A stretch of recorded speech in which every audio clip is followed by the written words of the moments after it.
രാഷ്ട്രീയ വിഹിതമായിക്കോട്ടെ ഇത്രയും ജനകീയനായ ഒരു MLA ഞാൻ കണ്ടിട്ടേ ഇല്ല.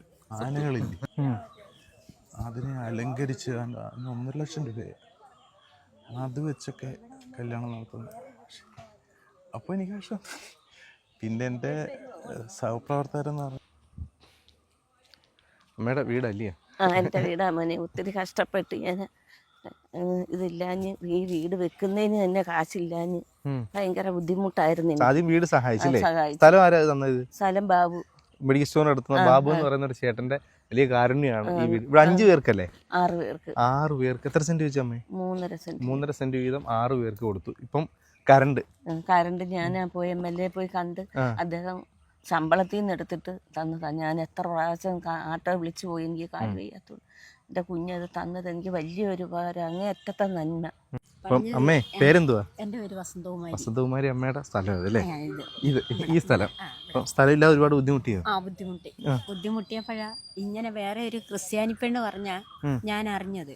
ഞാൻ ഇട്ടിയശ്ശേരി വാവോണ്ണൻ 6 പേർക്ക് വസ്തു കൊടുക്കുന്നെന്ന് മൊബൈലിൽ കിടക്കുന്നെന്ന് പറഞ്ഞു. അപ്പോൾ എന്നോട് പറഞ്ഞു, ചേച്ചി ഒരു കാര്യം ചെയ്യ്, നമ്പർ മേടിച്ചൊന്ന് വിളിച്ച് നോക്കെന്ന് പറഞ്ഞു. അപ്പം ഞാൻ ഒരാളിൻ്റെ അടുത്ത് പറഞ്ഞു, എനിക്ക് പറയാനൊരു ഇത്. അപ്പോൾ ഒരാളിൻ്റെ അടുത്ത് ഞാൻ പറഞ്ഞു ഇതുപോലെ കൊടുക്കുന്നതെന്ന് പറഞ്ഞെന്ന് പറഞ്ഞു. അന്നേരം ഇതുപോലെ വിളിച്ച് പറഞ്ഞപ്പം പറഞ്ഞു അത് അറിയിക്കാമെന്ന് പറഞ്ഞു, മോൻ്റെ കല്യാണം അടുപ്പിച്ചാൽ കൊടുക്കുന്നതെന്ന് പറഞ്ഞു. അപ്പം ഇച്ചിരി വസ്തു എനിക്കുള്ളത് വിറ്റ് 2 പെൺപിള്ളേരെ അയച്ചതാണ്. അപ്പോൾ അങ്ങനെ വാടകയ്ക്ക് താമസിക്കുമോ ഞാൻ. വാടകയ്ക്ക് താമസിച്ച് ഇപ്പോൾ 2ാമത്തെ വീട് മാറി ഞങ്ങൾ അവിടുന്ന്. അണ്ണന് ജോലിയില്ല, വാടക കൊടുക്കാൻ കാശില്ലാത്തതുകൊണ്ട് അങ്ങനെ മാറി. അപേക്ഷയും കൊണ്ട് പഞ്ചായത്തിൽ ചെന്നപ്പോഴാണ് ഇപ്പോൾ ഈ കൊടുക്കുന്ന അപേക്ഷ എല്ലാം തിരിച്ചു വന്നത്. അന്നേരം അതിൽ സാറ് പറഞ്ഞു ഇപ്പോൾ അപേക്ഷ എടുപ്പില്ല ചേച്ചി എന്ന് പറഞ്ഞു. അങ്ങനെ കൊണ്ടുവന്ന് വെച്ചേക്കുക. പിന്നെ ഈ വസ്തു കിട്ടി, ഇനി ഒരു വീട് വെക്കണം. വീട് വെക്കാൻ ആരെങ്കിലും സഹായിച്ചാ 2 പേർക്കും വസ്തുവായി ഒരമ്മയ്ക്ക് അവിടെ വീടായി കറണ്ടായി.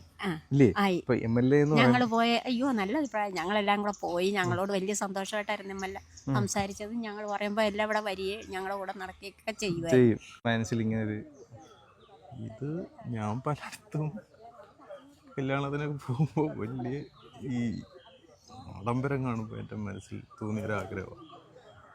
പക്ഷെ എനിക്കത് വലിയ വിഷമം തോന്നിയിട്ടുണ്ട്. അത്രയ്ക്ക് വേസ്റ്റായിട്ട് ഞാൻ ആ കല്യാണം നടത്തുന്ന സമയത്ത് ഈ കോസ്മോ ഓഡിറ്റോറിയത്തിൽ നമ്മളെ ഈ ആനകളില്ലേ, അതിനെ അലങ്കരിച്ച് 1.5 ലക്ഷം രൂപയെ അത് വെച്ചൊക്കെ കല്യാണം നടത്തുന്നത്. അപ്പോൾ എനിക്ക് പക്ഷേ പിന്നെ എൻ്റെ സഹപ്രവർത്തകരെന്ന് പറഞ്ഞാൽ കുറേ ട്യൂട്ടോറിയൽ അധ്യാപകരൊക്കെ ഉണ്ട്. അവരൊക്കെ ഈ അഭിപ്രായത്തോട് യോജിച്ച് അവരുടെ കയ്യിൽ നിന്നും കൂടെ കിട്ടിയ ഒരു ആശയം ബന്ധപ്പെട്ട മെമ്പർമാരോടൊക്കെ വീട്ടുകാരോടൊക്കെ ചോദിച്ചാൽ അവർക്ക് ബുദ്ധിമുട്ടൊന്നുമില്ല. അപ്പം പിന്നെ അങ്ങനെ ഈ ഒരു കാലഘട്ടത്തിൽ വഴിക്ക് വേണ്ടി പ്രശ്നം ഉണ്ടാക്കുന്നത് ഇല്ലേ? അങ്ങനെ ഒരുപാട് പേരില്ലേ? ഈ വസ്തു വാങ്ങിച്ചപ്പോൾ തന്നെ നാട്ടിൽ നിന്ന് തന്നെ വിഷയങ്ങളുണ്ടായി. കാരണം ഇതാണോ കൊടുത്തത്, ഒന്നും കൊടുക്കാത്ത ആൾക്കാരാണ് ഈ ചോദിക്കുന്നത്. എന്നിട്ട് ഫേസ്ബുക്കിൽ ഇതിൻ്റെ ഒരു ഫോട്ടോ എടുത്തിട്ടിട്ട് ഇത് കുഴിയാണ്, നിലമാണ്, എത്ര 1000 രൂപ ഇതിലായെന്നറിയാം. ഇച്ചിരി നിലമൊക്കെ ഉണ്ടായിരുന്നു, ഇത് കുഴിയൊക്കെ ഉണ്ടായിരുന്നു. പിന്നെ അത് ഇവരുടെ ഈ ചുറ്റിനുമുള്ള ആൾക്കാരുടെ നല്ല ഹെൽപ്പ് നമുക്കുണ്ടായി. പിന്നെ കുറേ ആൾക്കാരെ പോസ്റ്റർ വരെ അടിച്ച് അങ്ങനെ ഉള്ളൊരു വിഷമം അതിനകത്തുണ്ടായി. അപ്പൊ ഇത്രയും 5 കുടുംബങ്ങൾക്ക് വീട് കൊടുക്കുന്ന കാര്യം ആരെ അറിയിക്കാതെ മോന്റെ കല്യാണത്തിന്റെ ഇഷ്ടം ആഗ്രഹം. പക്ഷെ അത് പിന്നെ പോയി. ഇവരാണ് ചേട്ടൻ അച്ഛനാ? ഇവരൊക്കെ അതിന്റെ കൂട്ടത്തിലുള്ള ആൾക്കാരല്ലേ? തീർച്ചയായിട്ടും. പിന്നെ ഈ ലേഡിയും നമ്മുടെ ജനകീയനായ MLA ഭയങ്കര ഹെൽപ്പായി അവർക്ക് ഇപ്പോൾ ചെയ്യുന്നത്. ഈ വൈദ്യുതി തന്നെ കൊച്ചു കാര്യമല്ല, കാരണം എഴുത്തുങ്ങൾ വിചാരിച്ച ഉടനെ ഒന്നും സഹായിക്കുന്ന കേസല്ല. ഇത്രയും പോസ്റ്റും കാര്യങ്ങളൊക്കെ അദ്ദേഹത്തിൻ്റെ ഒരു രാഷ്ട്രീയ വിഹിതമായിക്കോട്ടെ ഇത്രയും ജനകീയനായ ഒരു MLA ഞാൻ കണ്ടിട്ടേ ഇല്ല. സത്യം.